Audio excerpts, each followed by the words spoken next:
സ്തോത്രം. തേരെ കയറാൻ പറഞ്ഞില്ല, പറയാതെ തേരെ കയറരുത്. നമ്മളോട് കർത്താവ് ചിലപ്പോൾ പറയും, ആ വീടിനോട് ചേർന്ന് നടക്കാൻ പറയും. ചേർന്നേ നടക്കാവൂ, വീട്ടിൽ കയറരുത്. സ്തോത്രം. തേരിനോട് ചേർന്ന് നടക്കാൻ പറഞ്ഞു. സ്തോത്രം. ചോദിച്ചു, നീ വായിക്കുന്നതിനൊക്കെ മനസ്സിലാകുന്നുണ്ടോ? പൊരുൾ തിരിച്ചു തരാൻ ആടില്ലെങ്കിൽ എന്ത് ചെയ്യും? ഇപ്പോഴതല്ല പ്രശ്നം. പഴയ പൊരുളിൻ്റെ പുറത്ത് പുതിയ പൊരുൾ കിടന്ന് ഉരുള് കാണും. പ്രശ്നം ഇന്ന് രാത്രി പൊരുൾ തിരിച്ചു തന്നാൽ സത്യം അറിയാനും സത്യം അത് അനുസരിക്കാനും തയ്യാറുള്ളവർക്കായി ഞാൻ ദൈവത്തെ സ്തുതിക്കുക. എൻ്റെ വിഷയം അവിടെ കൊണ്ട് തീരുന്നില്ല. സ്തോത്രം. വെള്ളം കണ്ടു, ഹല്ലേലൂയ. ഫിലിപ്പോസുമായി ഇറങ്ങി, ഹല്ലേലൂയ. അണ്ണൻ സ്നാനപ്പെട്ട് തേരിൽ കയറി ഫിലിപ്പോസിനെ ദൈവാത്മാവ് എടുത്തുകൊണ്ട് പോയി. സ്തോത്രം. ഇന്ന് രാത്രി ഒരൊറ്റ ദൂത് അവിടെ പറഞ്ഞു വിടാം. നീ സ്നാനപ്പെടുത്തിയ അണ്ണൻ നിന്നെ വണ്ടിയിൽ കയറ്റിയില്ലെങ്കിൽ നീ എന്നാ പേടിക്കാനാ? അതിനേക്കാൾ വേഗതയുള്ള ആത്മാവിന്റെ വണ്ടിയെ നിന്നെ കയറ്റാൻ അമ്പുരാന്റെ പരിപാടിയുണ്ട്. വിശ്വസിക്കുന്ന ദൈവത്തിന്റെ പൈതങ്ങൾ ഇന്ന് രാത്രി ദൂതിന്റെ അർത്ഥം മനസ്സിലായെങ്കിൽ ദൈവത്തെ ഒന്ന് സ്തുതിക്കാം. നീ ഉപകാരം ചെയ്യുന്നവരിൽ നിന്ന് തിരിച്ച് ഉപകാരം പ്രതീക്ഷിക്കേണ്ട. തമ്പുരാൻ അതിന് വേറെ തേരൊരുക്കിയിട്ടുണ്ട്. സ്തോത്രം. ഇന്ന് രാത്രി ആകാശത്തേരിൽ ആത്മാവിന്റെ തേരില ഫിലിപ്പോസ് പോകുന്ന. സ്തോത്രം. എന്നാൽ അപ്പോസ്തലരുടെ 9-ാം അധ്യായത്തിൽ ഡമസ്കോസിന്റെ പടിക്കൽ വെച്ച് പിടിക്കപ്പെട്ട പൗലോസ്, ആമേൻ, അത് ശേവിന്റെ സന്തതിയാണ്. സ്തോത്രം. പെട്ടകത്തിനകത്തു നിന്ന് ഇറങ്ങിയവരെ പുതിയ നിയമസഭയിലേക്ക് കൊണ്ടുവരിക. ഹല്ലേലൂയ. തീർന്നില്ല. 10-ാം അധ്യായത്തിലെ കൊർന്നല്യോസ് ഈ ആഫേത്തിന്റെ സന്തതിയാണ്.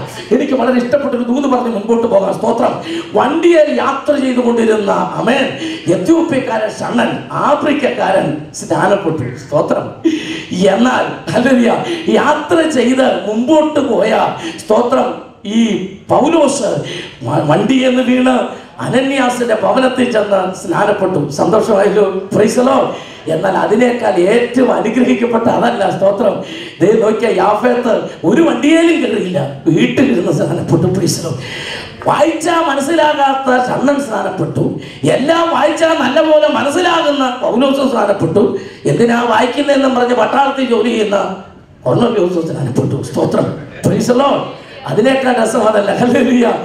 വീട്ടിൽ നിന്ന് പൊക്കൊണ്ടിരുന്ന പൗലോസ് സ്നാനപ്പെട്ടു. എന്നാൽ സ്തോത്രം, വീട്ടിലേക്ക് പൊക്കൊണ്ടിരുന്ന ഷണ്ണന് സ്നാനപ്പെട്ടു. ഒരാൾ വീട്ടിൽ നിന്ന് പൊക്കൊണ്ടിരുന്നതാണ്, രണ്ടാമത്തെ ആൾ വീട്ടിലോട്ട് പൊക്കൊണ്ടിരുന്നതാണ്, മൂന്നാമത്തെ ആൾ വീട്ടിലിരുന്ന ആളാണ് സ്നാനപ്പെട്ടു. Price the Lord. ദൈവത്തിന്റെ കൃപയ്ക്കായി സ്തോത്രം. ഹല്ലേലൂയ. ആഫ്രിക്കക്കാരൻ കറുത്ത തൊലിയുള്ള സ്നാനപ്പെട്ടു. യൂറോപ്യക്കാരനായ കൊർന്നല്യോസ് നല്ല വെളുത്ത തൊലിയുള്ള സായിപ്പ് സ്നാനപ്പെട്ടു.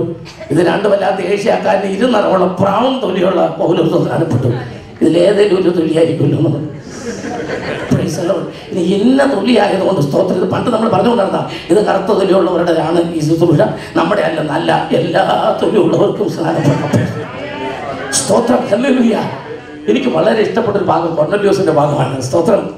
കൊർന്നല്യോസിനോട് ഒരു ദൂതം വന്നു പറഞ്ഞു, കൊർന്നല്യോസേ, എന്തോ നിന്റെ ചാരിറ്റബിൾ വർക്ക് മുഴുവൻ സ്വർഗത്തിൽ എത്തിയിട്ടുണ്ട്. നിന്റെ ധർമ്മശേഖരം മുഴുവൻ സ്വർഗത്തിൽ എത്തിയിട്ടുണ്ട്. നിന്റെ പ്രാർത്ഥന മുഴുവൻ സ്വർഗത്തിൽ എത്തിയിട്ടുണ്ട്. വലിയ സന്തോഷം. അങ്ങനെ ഒരു ദൂതം എന്ന് പറഞ്ഞാൽ നമുക്ക് ആർക്കാ സന്തോഷമില്ലാതെ? ഇത്രയും പറഞ്ഞ ദൂതം പറയാണ്, തോൽക്കല്ലനായ ശീമോന്റെ വീട്ടിൽ ഒരു ഉപദേശം വന്നിട്ടുണ്ട്. പുള്ളിയെ വിളിച്ച് വീട്ടിൽ ഒരു കോട്ടേജ് മീറ്റിംഗ് നടത്താൻ. ചോദ്യം, എൻ്റെ പ്രാർത്ഥനയും ധർമ്മശേഖരവും ഒക്കെ സ്വർഗത്തിൽ എത്തിയിട്ടുണ്ടെങ്കിൽ ഇനി പെന്തക്കോസ്ത് പാസ്റ്ററെ വിളിച്ച് എന്തിനാ വീട്ടിൽ കോട്ടേജ് മീറ്റിംഗ് നടത്തുന്നത്? ഉത്തരം, ധർമ്മശേഖരവും പ്രാർത്ഥനയും മാത്രം ചെന്നാൽ പോരാ, നീ അങ്ങ് ചെല്ലണ്ടേ. അതിനുവേണ്ടി കോട്ടേജ് മീറ്റിംഗ്. മനസ്സിലായവർക്ക് ദൈവത്തെ സ്തോത്രം. നമ്മുടെ ധർമ്മശേഖരം മാത്രം ചെന്നാൽ പോരാ, ചാരിറ്റബിൾ നമുക്ക് താറാമുട്ട തയ്യൽ വീട്ടിൽ മാത്രം ചെന്നാൽ പോരാ, നമ്മളങ്ങ് ചെല്ലണം. Price the Lord. അതുകൊണ്ട് തോൽക്കൊല്ലനായ ശീമോന്റെ വീട്ടിൽ പത്രോസ് എന്നൊരു ഉപദേശം വന്നിട്ടുണ്ട്. അവനെ വീട്ടിൽ വിളിച്ച് ഒരു യോഗം നടത്തണമെന്നാണ് പറഞ്ഞത്. സ്തോത്രം. ഇന്ന് രാത്രി ലോകം മുഴുവൻ കുടിയിരിപ്പാൻ, മാനവരാശിയെ ലോകത്തിൽ മുഴുവൻ പരത്തുവാൻ, അല്ലെങ്കിൽ ലോകയ്ക്ക് കൃപ കൊടുത്ത പെട്ടകത്തിന് തന്റെ സന്തതിയെ കൂടെ തെരഞ്ഞെടുത്ത ദൈവത്തിന്റെ കൃപയ്ക്കാൽ ഈ രാത്രി ഞാൻ ദൈവത്തെ സ്തുതിക്കുമ്പോൾ ഒരു ദൂത് പറഞ്ഞ് ഞാൻ ആ ഭാഗം വിടുകയാണ്. ദൈവ പൈതലെ, നിന്നെയും എന്നെയും വിളിച്ച ദൈവം നമ്മളെ മാത്രമല്ല നമ്മുടെ സന്തതിയെ കണ്ടിട്ടുണ്ടെന്നാ പറഞ്ഞത്. അതിന് സ്തോത്രം പറഞ്ഞ് ആരാധിക്കാൻ, നന്മനസ്സോടെ ആമേൻ പറയുവാൻ. നിന്റെ മക്കളെ ഒഴിച്ചിട്ടല്ല ദൈവം നിന്നെ വിളിച്ചത്, നിന്റെ കുഞ്ഞുങ്ങളെ ഒഴിവാക്കി അല്ല വിളിച്ചത്, അവരെ കൂടെ കൂട്ടിയാണ് ദൈവം വിളിച്ചത്. ഇന്ന് രാത്രി തലമുറയ്ക്ക് വേണ്ടി കരയുന്ന പ്രാർത്ഥിക്കുന്നവർ ആത്മാവിൽ അല്പസമയം ദൈവത്തെ ആരാധിക്കട്ടെ. ഈ ദൂതിന്റെ മുമ്പിലോ നോഹയ്ക്ക് കൃപ കൊടുത്തത് നോഹയെ മാത്രം ഉദ്ദേശിച്ചല്ല, നോഹയുടെ സന്തതിയെ മുഴുവൻ എന്റെ ദൈവം മുന്നമേ കണ്ടു അവരുടെ ഭാവി മുഴുവൻ സുരക്ഷിതമാക്കി ഒരു പദ്ധതി തയ്യാറാക്കിയാണ് എന്റെ ദൈവം വിളിച്ചത്.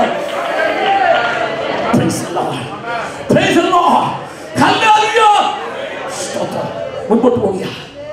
ലൂക്കോസിന്റെ സുവിശേഷം 1-ാം അധ്യായം. ഗബ്രിയേൽ ദൂതൻ മറിയയുടെ അടുത്ത് വന്നു, കൃപ ലഭിച്ചവളെ നിനക്ക് വന്ദനം. യേശു നമ്മോട് കൂടെ ഉള്ളിൽ ജനിക്കും. 1-ാം അധ്യായം 23-ാം വാക്യമായിരിക്കണം. സ്തോത്രം. കൃപ ലഭിച്ചവളെ നിനക്ക് വന്ദനം. എല്ലാവരും ശ്രദ്ധിക്കണം, കൃപ നിറഞ്ഞവളല്ല, കൃപ ലഭിച്ചവളാണ്. ആരൊക്കെയോ തിരുത്തിയതാണ്. സ്തോത്രം. കൃപ സ്വന്തമല്ല, ദൈവത്തിന്റെ ദാനമാണ്. ദൈവമക്കൾ പ്രാർത്ഥന അല്പ ചിന്തകൾ ഇവിടെ നമ്മളോട് പങ്കുവെക്കാനുണ്ട്. ദൂതൻ അടുത്തു വന്നു, അവളുടെ ഉള്ളിൽ ദൂത് വന്നു. ആമേൻ. അവൾ പുറത്തു വന്നു. ഇന്ന് രാത്രി യേശു അകത്തു വന്നു.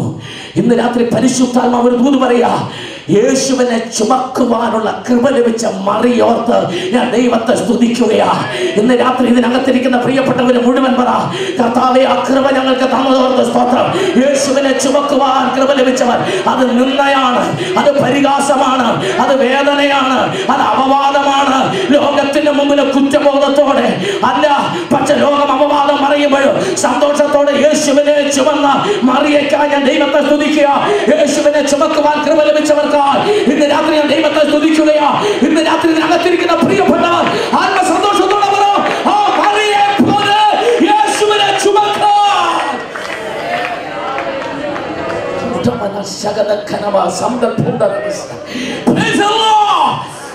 ലോകം അവൾക്കെതിരായി മാറി, അവളുടെ മതം അവൾക്കെതിരായി മാറി. ലോകത്തിൽ 1-ാം നൂറ്റാണ്ട് ഏറ്റവും വലിയ യാഥാസ്ഥിതിക മതമായ യഹൂദ മതം അവൾക്കെതിരായി മാറി. അവളുടെ ബന്ധുമിത്രാദികൾ മുഴുവൻ അവൾക്കെതിരായി മാറി. സാഹചര്യം മുഴുവൻ അവൾക്ക് പ്രതികൂലമായി മാറി. അവിവാഹിതയായ ഒരു പെൺകുട്ടി, നിയമങ്ങളും മെഡിക്കൽ സയൻസും എല്ലാം അവൾക്കെതിരായി നിൽക്കുമ്പോഴും യേശുവിനെ ചുമക്കുന്നതിൽ സന്തോഷിപ്പാനുള്ള കൃപ ലഭിച്ച ആ മറിയെ പോലെ ഇന്ന് രാത്രി പറ, ലോകം മുഴുവൻ എതിരാണെങ്കിലും സകല നിയമങ്ങളും എനിക്കെതിരായി മാറിയാലും ലോകം എനിക്കെതിരെ നിന്ദകളും അപവാദങ്ങളും എല്ലാ കൂർത്ത കുരമ്പ് പോലെ പുറത്തിറക്കിയാലും എന്റെ കർത്താവിനെ ചുമക്കുവാൻ കൃപ ലഭിച്ചുവെന്ന് പറഞ്ഞാൽ ഇന്ന് രാത്രി സന്തോഷിക്കുവാൻ എത്രപേർക്ക് മനസ്സുണ്ടോ? എനിക്ക് ആ കൃപ ലഭിച്ചതിനാൽ, എനിക്ക് ആ കൃപ ലഭിച്ചതിനാൽ, എനിക്ക് ആ കൃപ ലഭിച്ചതിനാൽ സ്തോത്രം.